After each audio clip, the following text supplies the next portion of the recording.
People, never before have we constantly before us, at the tip of our fingers, the minute by minute access to news in our country, even in the world.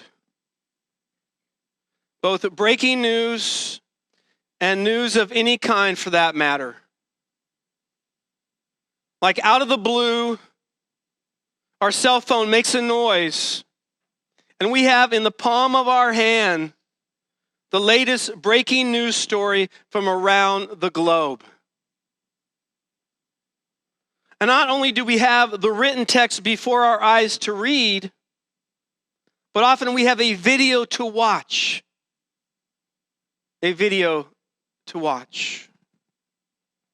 Of course, being the news, what we tend to get exposed to is a lot of negative reports of crime, violence, lawlessness, and evil behavior. I mean, in the past 4 or 5 months in particular, we have been inundated with tremendous violence, rioting, looting, and even killings. Some of these done in broad daylight, most in broad darkness. You see, nothing seems to be done in secret anymore, whether in the light of day or in the darker hours of the evening. No, but most criminal activity now brazenly done out in the open for all to see. Yes, even filmed by those perpetrating such things, or those who are an accomplice or a witness to them. Unbelievable that some people are filming their own crimes, their own evil behavior. And it's rather sickening. Guy just caught the other day down in Texas. Tried to pull off some evil behavior. Well, actually pulled it off, some evil behavior. Filmed it. And was busted. Like he should have been.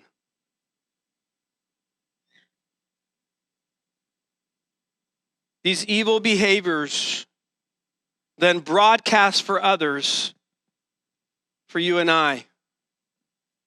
In fact, such things just a scroll away. Speaking of news story after news story after news story. Well, so not only are you and I exposed to much news, but to violent, criminal, sometimes horrifying, ghastly news. Unbelievable things. And again, this like never before in the history of the world. I mean, for some, right when they wake up, bing. Oh, news story. When they go about their day, bing, bing, bing, bing, bing, bing, bing. And right before they go to bed. Horrifying. Finally put their phone back on the charger. Of course, it's a lot to take in. It's a lot to navigate. It's a lot to comprehend. It's a lot to digest. Story after story after story after story. To unravel. To properly take to heart. That's right. To properly take to heart. I mean, I'm amazed. I can sit back in my couch that now goes back. I can relax back in my couch and scroll down and read some of the most horrifying stories, a story, and then instantly scroll down to the next thing. And it doesn't faze me. I was thinking about that the other day. I just read this, and then, okay, I'm done with that. Next thing. What did I just read? That would be unheard of to see or read anything like that 20 years ago. I mean, I was thinking about this. I don't know how many years ago, but, if you watched the news, you watched it at, you got home from work. That's when you watched the news. You didn't hear anything the whole day. You didn't get up and watch the news normally. I mean, people watch, the weather and the traffic and all that. My brother still does that. And but, you'd get home, and then back in the old days, and, maybe 5 o'clock, the news would be on. Dan Rather or whatever, he's still around. And then, from 5 to 6, maybe, the news, and then you start watching TV shows, Gunsmoke and whatever, for 4 hours. And then, 11 o'clock, you'd have the news again. You wanted to stay up. My grandparents, they would watch the news, and they watched Johnny Carson. They loved that. So that was, news at 11, usually just for a half hour, and then Johnny Carson comes on. He's on for, they'd go to bed before. They'd watch his monologue, then kids don't know what a monologue is, but the comedy, and then they'd go to bed. But not anymore. Again, I believe that I know some of us get up in the morning and look at the news, drink our coffee, look at the news, go off and do our stuff. But during that, it's still our phone's going off. We're looking at that. Oh, this person just died. My phone sits on my desk over there when I'm studying. Bing, look over at it. Oh, okay. And then oh, gosh, okay, I better read this, And then last thing at night, some people I know sit on their couch and wind down, and they're looking at the news stories. Last thing before they go to bed.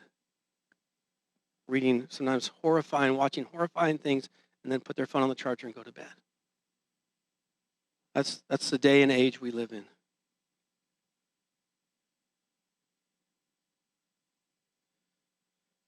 Properly take it to heart.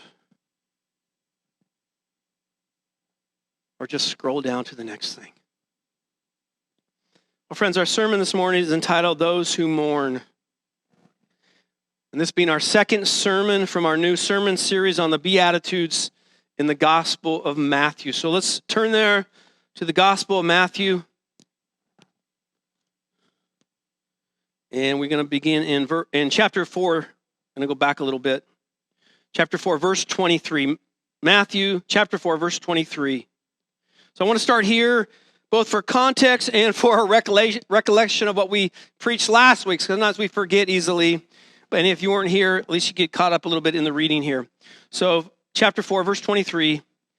And he went throughout Galilee, teaching in the synagogues and proclaiming the gospel of the kingdom of Jesus, and healing every disease and every affliction among the people. So his fame spread throughout all Syria, and they brought him all the sick, those afflicted with various diseases and pains, those oppressed by demons, those having seizures and paralytics, and he healed them. And great crowds followed him from Galilee and the Decapolis, and from Jerusalem and Judea, and from beyond the Jordan. Seeing the crowds, chapter 5, he went up on the mountain, and when he sat down, his disciples came to him. And he opened his mouth and taught them, saying, Blessed are the poor in spirit, for theirs is the kingdom of heaven. And now today, verse 4, Blessed are those who mourn, for they shall be comforted. So guys, in the first half of verse 4, Jesus said, Blessed are those who mourn. This is now the second rung of the ladder.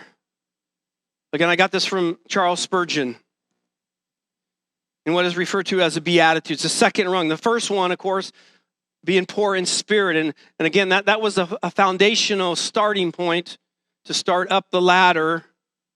And again, Spurgeon said it was thankfully it was a low rung that we could step up onto it. But that's where the Christian life starts, being poor in spirit and trusting in God and having confidence in God, not in ourselves. That's where we all have to start. Like I've ruined my life so far, but now someone has shared the gospel. God has called me out from darkness into the light. And now my believing, my trusting is in God, in Jesus.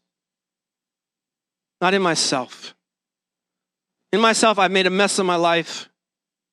I've done some horrible things. And now I turn to Jesus. God calls me out of darkness into life, poor in spirit. And this now the second rung of the ladder. This morning, by the way, a continuous action. So not just once and done, but ongoing mourning. So you don't just, cry it out and you're done.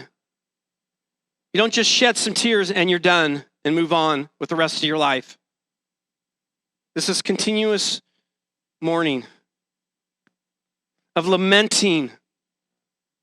We don't really use that word anymore. Lamenting. That's the psalmist, lamenting. Cast down is my soul, O God. Cast down is my soul. Lamenting, of grieving, of sorrow. And so yes, Jesus says, blessed are those who mourn.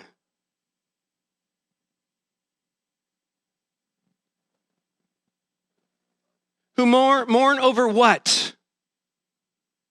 Over what? Well, not just the death of a loved one. Hear that? Not just the death of a loved one, although such mourning would be appropriate, especially knowing the deeper issues of sin and its consequences in the world we live in. Definitely appropriate, but even more appropriate if you understand the ravages of sin. I remember back, one of our friends, or we had a family that we did a lot of stuff with back in the day. We lived in the country, and they moved up to the country from Sacramento, and then we moved up to the country.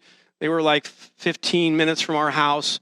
And we'd go out, and they had some ponies or horses. We'd ride ponies and horses, and we'd go over to their house and hang out. They had a pool, and we had a pool too. So, yeah, but we had a fun time with them.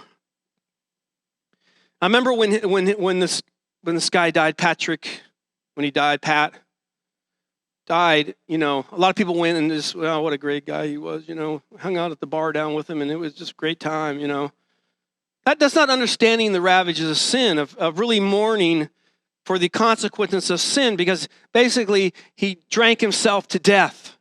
He was an alcoholic. And the last part of his life wasn't a good life. Not if you spend most of your time at the bar.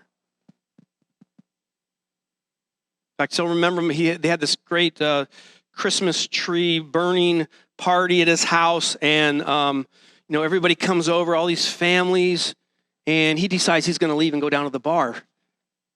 My dad kind of confronted him, "You're going to leave and go down to the bar?" "Oh yeah, I got to go down there and see my buddies down at the bar. I'm leaving everybody here, but going down to the bar." That's craziness. But that's how the end of his life ended up. I think he spent more time at the bar than with his wife. That's understanding the deeper issues, like how is this a time to come and make fun of his life, and it wasn't that great a life. It really ended sadly, kind of like we see how Solomon's life ended. So I believe Jesus is referring to a more fundamental kind of mourning than those who have suffered bereavement.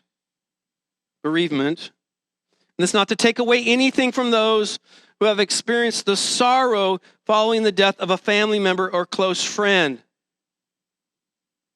That is mourning. No, but this mourning, the Lord referring to as the grieving over sin and evil, both personally and corporately. Like mourning over the personal sins in one's life. I'm so tired of this. I'm so upset. The consequences of sin in other individual lives. Again, looking at other lives and feeling sad that this is happening in their life because of sin, because of choices they have made. And corporately is seen in a community or city, seeing that happen today, or nation, or the world at large. So again, blessed are those who mourn, who grieve with such grief, which so takes possession of their whole being that it cannot be hid. And the sadness and sorrow present, both inwardly and outwardly, felt deeply within, but witnessed certainly without. You can see it on their face. You can see it in their mannerisms, how they're carrying themselves. Something is wrong. Like if someone came down here today, I always say come down the parking lot, and you could just see it as soon as they got out of their car. Hey, what's wrong? What's wrong? I mean, they're wearing their sorrow on their sleeve. You can see it in their eyes. What's wrong? What did you see what happened in, you can fill in the blank, China, Ireland, in our community, in Roy? Something horrifying happened not too long ago, a few years back. You hear what happened in McKenna? You could fill in the blank all day long. No, I didn't hear about it. Or what happened to this person?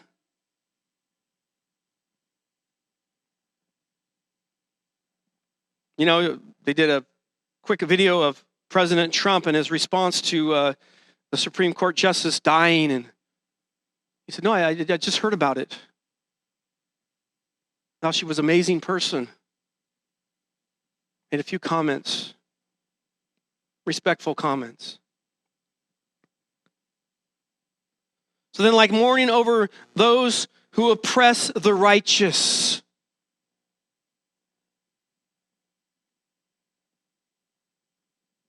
I've seen the demonstration of the power of the wicked, mourning over that. The misery of mankind. Mourning over social ills and suffering. And the wretched situation forced on others by evil people. Like children. Like women. Like the poor. Evil people forcing their will on them. Mourning over abortion. Human trafficking, domestic violence, and Christian persecution, etc., etc., etc. We could go on and on. But still, we live in a world that seems to be desensitized to such blatant and rampant sin. A world that takes a kind of cavalier, lighthearted attitude to the serious issues and problems of life. I mean, how dare we, again, just scroll down. Oh, I read that. Next one. Oh, I read that. Okay. Let's eat. Let's have fun. Let's eat.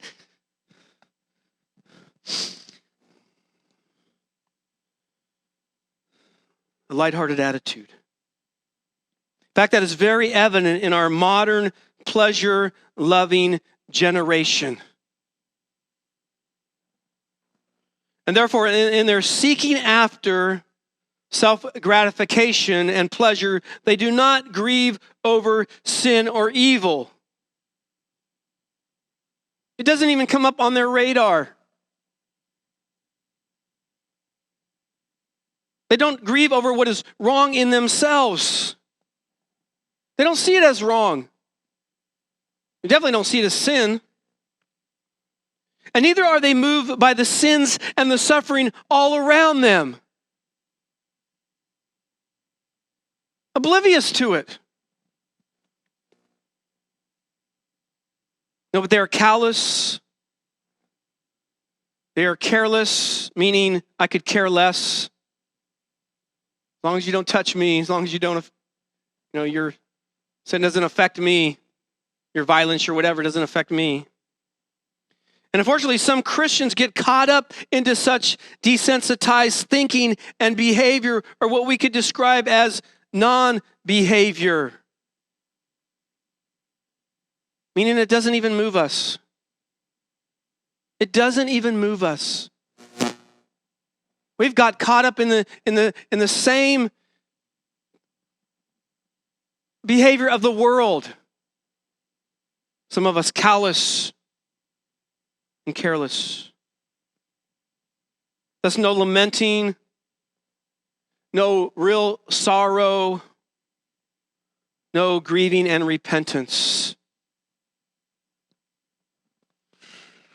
Of truly weeping over one's own sin and or the sins perpetrated by humanity.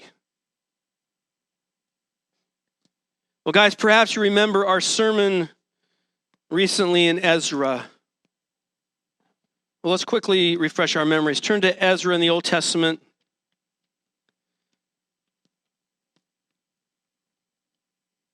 I'm just going to read one verse, but I think it'll help refresh our memories. If I can find it. Ezra chapter 10.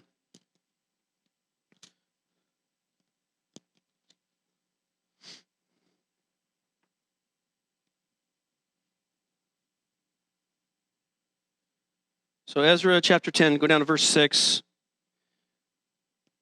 Remember, the nation was just caught up in all kinds of immorality, not obeying God. Verse 6, and Ezra withdrew from before the house of God and went to the chamber of Johanan, the son of Elishabib, where he spent the night, neither eating bread nor drinking water, for he was mourning over the faithlessness of the exiles. He was mourning over the faithlessness. But then again, you see this quite a bit in the Psalms. But let's look at one Psalm, Psalm 119.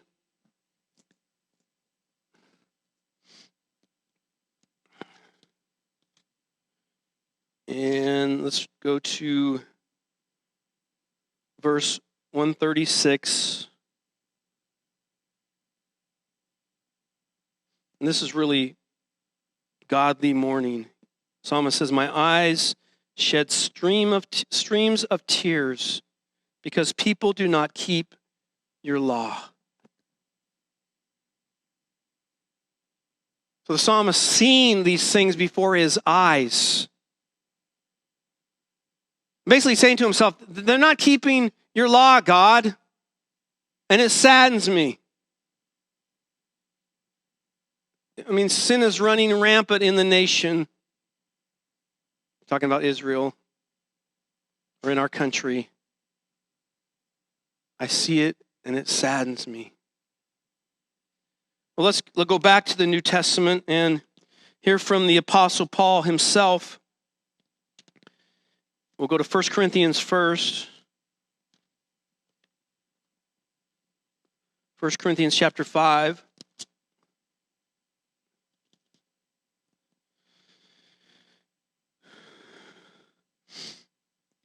So again, there was a lot of problems in the church at Corinth. Paul writing in chapter 5, verses 1 and 2, he writes, it is actually reported that there is sexual immorality among you, and of a kind that is not tolerated even among pagans. For a man has his father's wife. And he says, and you are arrogant. Ought you not rather to mourn? Let him who has done this be removed from among you. So instead of mourning, they must have been celebrating this immorality.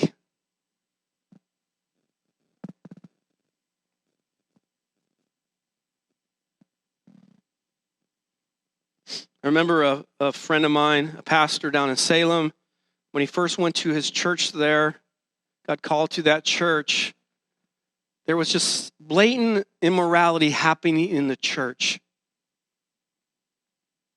And basically he called a meeting and brought the elders, deacons in, whoever the leaders were. and told them they needed to step down and get out of leadership. Basically, he said, I'm not going anywhere, but you guys are stepping down. This is not right. You're celebrating, you're having fun with this.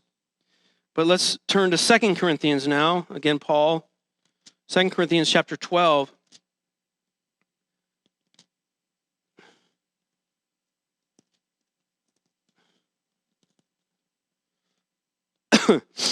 And let's go down to verse 21. So Paul again, writing again to Corinth, I fear that when I come again, my God may humble me before you, and I may have to mourn over many of those who sinned earlier and have not repented of the impurity, sexual immorality, and sensuality that they have practiced. So perhaps they weren't repentant of it or mourning because of it, but it would humble Paul to see it and witness it, and he definitely was going to mourn. If it doesn't move you, it's moving me. In fact, he was already moved because we saw it in 1 Corinthians before he even came. Fear that when I come again, my God may humble me before you, and I may have to mourn over many of those who sinned. So he's not going to come as a happy camper. He's going to come as someone sorrowful and sad over what is taking place. People, the kingdom of God isn't just fun and games, or necessarily just about experiencing heavenly joy, earthly joy, 24/7. No, but and make no mistake about it, mixed in with joy ought to be lamenting and weeping and grieving over sin.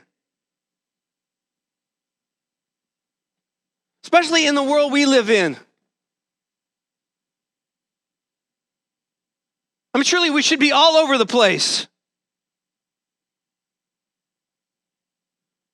Don't just put a face of joy on and just dismiss what's going on around you.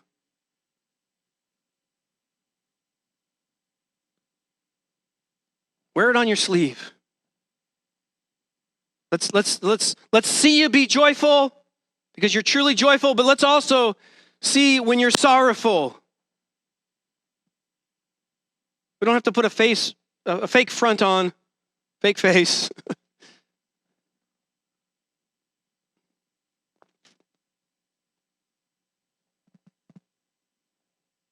Joyful mascara.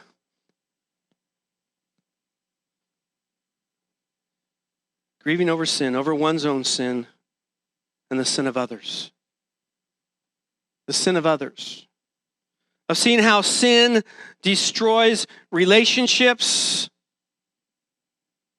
marriages, families, communities, and countries. Oh, and cities. Again, right before our eyes. Sin is destroying cities, communities. Can you imagine? That's where we used to go down for coffee. But it's not there anymore. It's been burned up. Or that's the store we used to shop at, but they're not coming back. Or have fast food. It's not there anymore. Now we have to drive a lot further.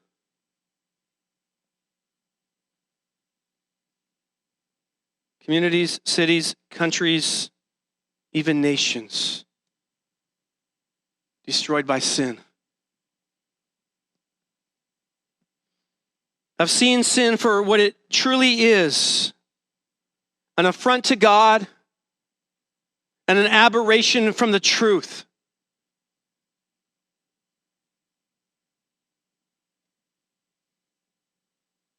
It's taking off on a different path. This is the path of wisdom in Proverbs. But I've decided to follow my own path, my own desires. my own sin nature.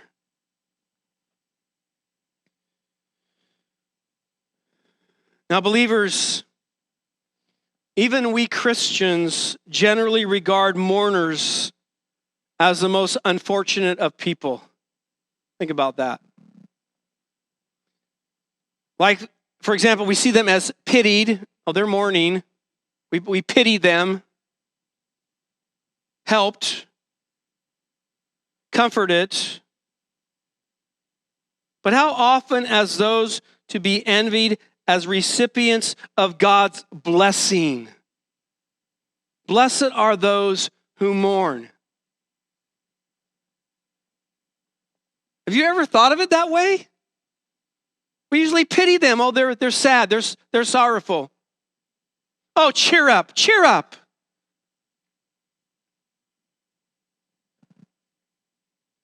Could you imagine going to the psalmist, David or whatever, soul's downcast? Wake up, cheer up. Everything's going to be okay.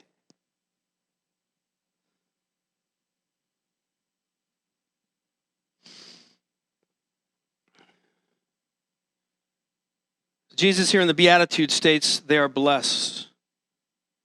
They are blessed. Blessed because they understand the true heartbeat of God. Can't do that myself because I'm not God. They understand the true heartbeat of God. Blessed because like him, like God, they hate sin. See it before their eyes, and they hate sin. They hate what God hates. They hate the darkness all around.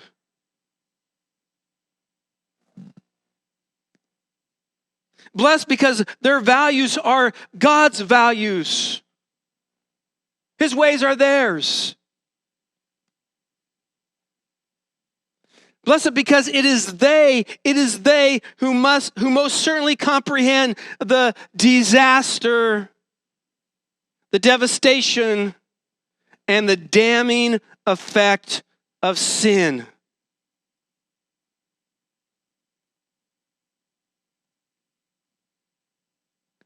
Who lament over the lies of sin, the losses from sin, and the unlearned lessons regarding sin.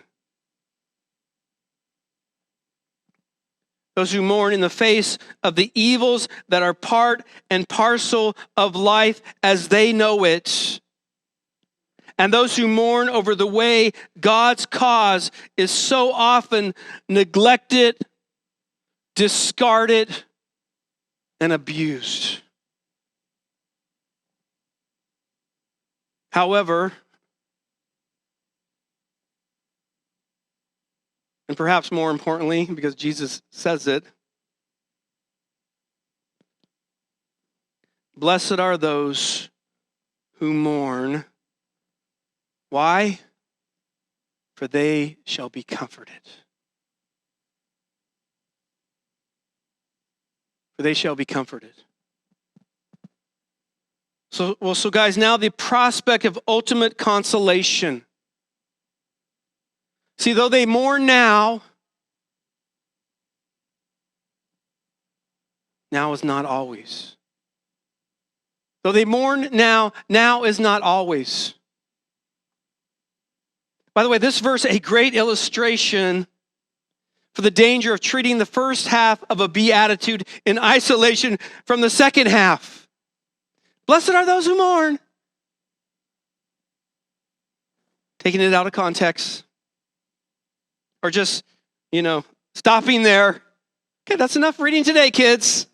Blessed are those who mourn. Let's go have a good day. I mean, to say simply that those who mourn are blessed, are happy, would be clearly nonsense.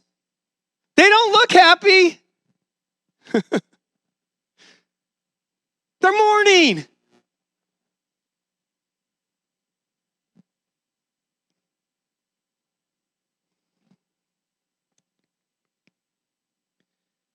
Like, go ahead and worry. Do worry, be happy. That's not how the song goes. Or I could say to you, do mourn, be happy. Do mourn, be happy. But so let's tackle the second half. We need the second half. I got to go back to Matthew now. I mean, I know what it is, but I'm going to go back. I'm going to read the whole thing. Blessed are those who mourn. Don't stop right there. For they shall be comforted. People, the comfort Jesus speaks of here is the comfort of God. This is a passive, meaning we do nothing. God does the comfort. God does the comfort. We don't comfort ourselves, pat on the back. And truly, we don't expect comfort from others. Not for this type of mourning. Again, that would be wrong just to come up and say, cheer up. Nothing to mourn over. Yeah, look behind me. The city's burning up. It was a peaceful. Oh, turn around. Okay. Maybe I should be a little bit more sad seeing the ravages of sin burning down the city, burning down people's shops and places of establishment that have been there forever. They poured all their life into it.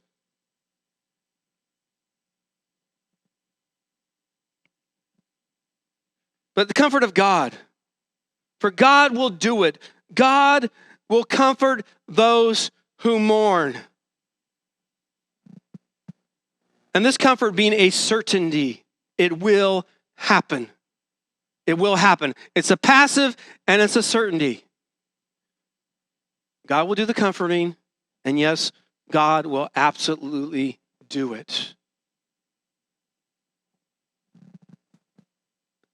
And so, although he comforts now in part,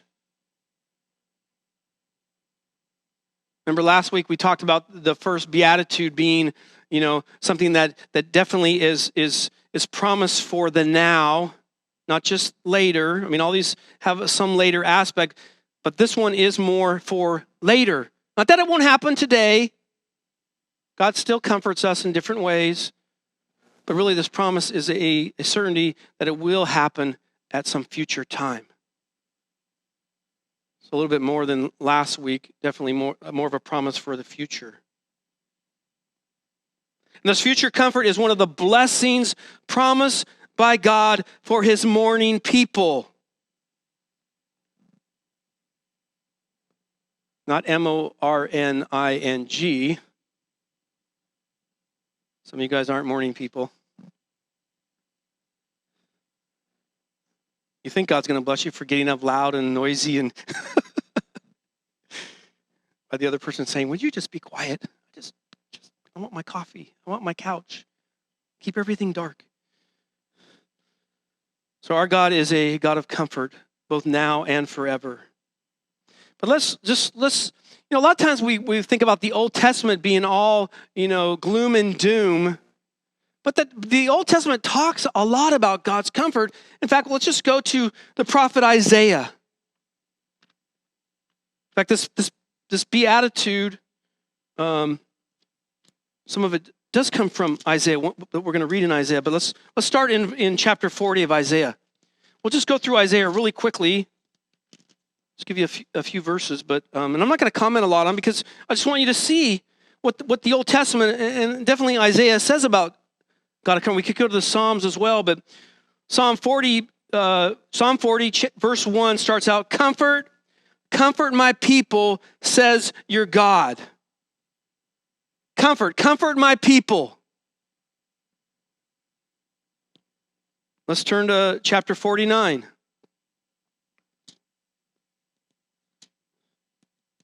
Again, just to demonstrate God is a God of comfort. God does promise comfort. Some now, some in the future. Chapter 49, verse 13. Sing for joy, O heavens, and exult, O earth. Break forth, O mountains, into singing. For the Lord has comforted his people and will have compassion on his afflicted. And this is titled The Restoration of Israel. God brings the people back. He comforts his people, but also, again, some of this has a future prophetic place. Let's go on to chapter 51, verse 3. For the Lord comforts Zion. He comforts all her waste places and makes her wilderness like Eden, her desert like the garden of the Lord. Joy and gladness will be found in her, thanksgiving and the voice of song. Again, people will say, well, you never hear that in the Old Testament, that God's a God of comfort. Well, it's here. Verse 12, go down to verse 12, same chapter. I am he who comforts you. Who are you that you are afraid of man who dies, of the Son of Man who is made like grass, and have forgotten the Lord your Maker, who stretched out the heavens and laid the foundations of the earth? Let's go on to chapter 52, verse 9. Break forth together into singing, you waste places of Jerusalem, for the Lord has comforted his people. He has redeemed Jerusalem. Another one, chapter 57. Verse 18, I have seen his ways, but I will heal him. I will lead him and restore comfort to him and his mourners. And then chapter 61, I said that this passage does play into the Beatitudes and what Matthew writes from Isaiah here, chapter 61. The Spirit of the Lord God is upon me, because the Lord has anointed me to bring good news to the poor. He has sent me to bind up the brokenhearted. That sounds like the poor in spirit. To proclaim liberty to the captives and then the opening of the prison to those who are bound. To proclaim the year of the Lord's favor and the day of vengeance of our God, to comfort all who mourn. So again, we said that, truly is, if you're poor in a country that's poor, often the gospel goes forth and those people are more willing. They don't have anything or much. And so, God uses that in their life to bring them to the Lord. But also, again, just speaking about the poor in spirit, that know that they have nothing apart from God. Maybe they've tried, they've failed. And anytime we try on our own before God, before Jesus, we're failing. We're in sin. And one other place, chapter 66, verse 13. This is great. You can picture this. As one whom his mother comforts, so I will comfort you. You shall be comforted in Jerusalem. The comfort of a mother. Who hasn't felt that? Mommy coming to you, putting her arm around you. Oh, sonny boy. Oh, or girl. You know mommy loves you. You got a little boo-boo. We've all felt that. No matter who you are here today, you think you're tough. That was special. Well, let's see a future picture of this comfort. So we looked at the Old Testament. Jesus writes about it in Matthew gives us the word of God in the Beatitudes. But now look at Revelation. John writes in chapter 7, one more verse, verse 17.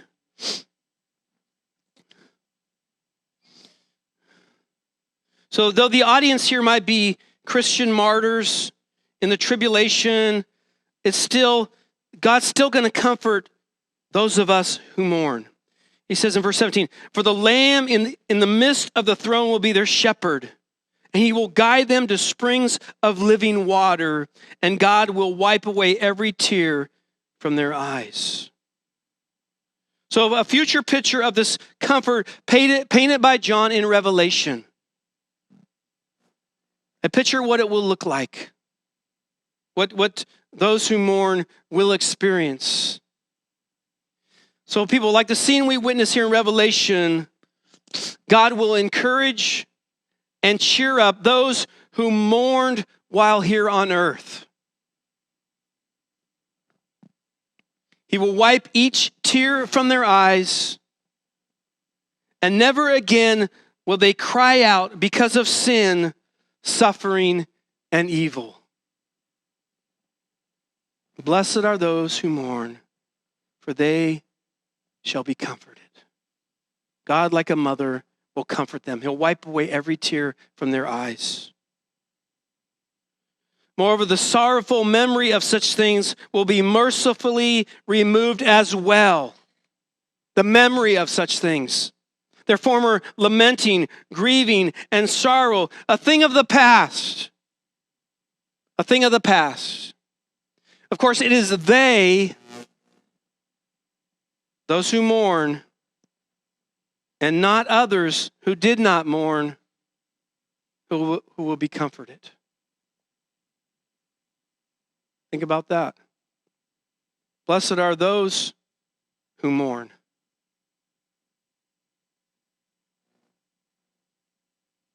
They will be comforted. Only them. Only those that mourn who will be blessed by God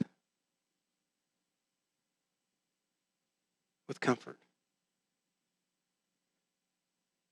Well, friends, for those who mourn, there will be better times ahead. Better days ahead, guaranteed.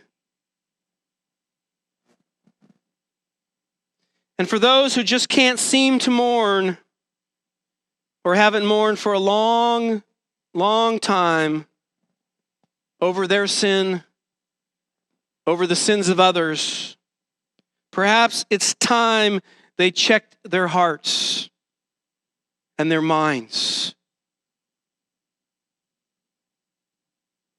I mean, perhaps even you and I have been so desensitized to our own sin and to the sin of others by the constant deluge of news stories full of violence, mayhem, riots, looting, shootings, rapes, robberies, on and on and on and on and on.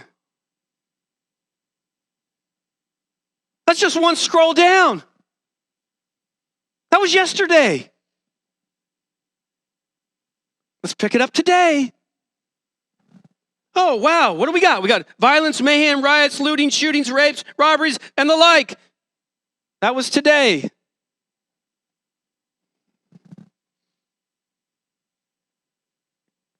So desensitized that we have somehow grown accustomed to such things. Again, that's why I had to check my heart one day, sitting on my couch, reclining on my couch. Just read some horrifying story and then moved on to, what's the score of the A's game? Like it was nothing. What is happening? You know, the last couple of days, I've almost been afraid to look at my phone. I'm serious. I'm like, I'm not sure if I'm ready to look at my phone and these stories. What's wrong with my heart?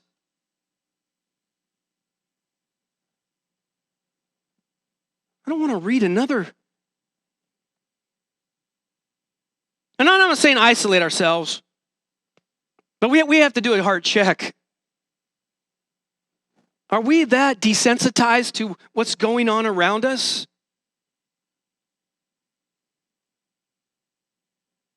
So whether hearing about, reading about, or watching on video, it's somehow become old news, old hat. You know, same old, same old. Did you see that video? Yeah, I saw that video. Did you read that? Yeah, I read about that. As we continue to scroll on down on our devices. Video, text. Hardly interrupted by or confronted by the horrific things happening in our country. And thus we need to awaken ourselves afresh to the reality of sin, to the ramifications of sin, and to the sad results of sin. David Dorn. It's a sad result of sin. Guy that served his community as a police officer, gave of himself put his life on the line. A lot of us watched the video. These guys running into the store, knowing that he was out there outside, just killed, and now stepped upon as they come in the store to loot it. Sad results of sin. You see, we need to stop and see such serious issues through God's eyes and through the lens of Scripture.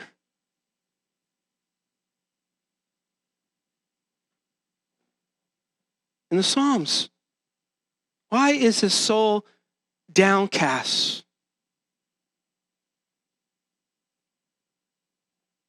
Because of sin. Because of sin.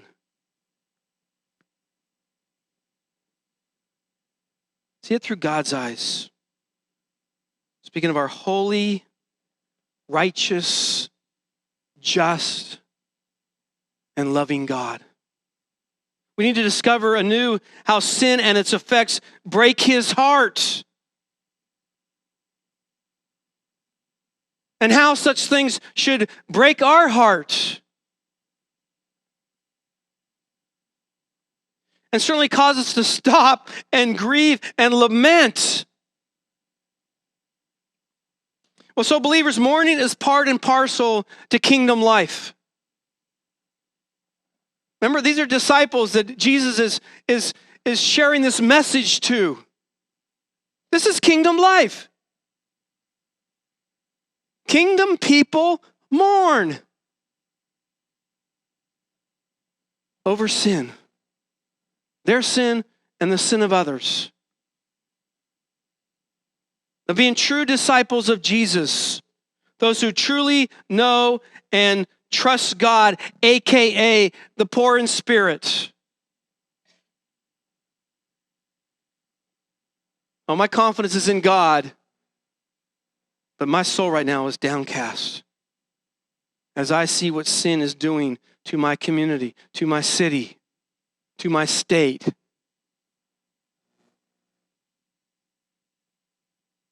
Those who know that godly mourning, while definitely called for and demanded,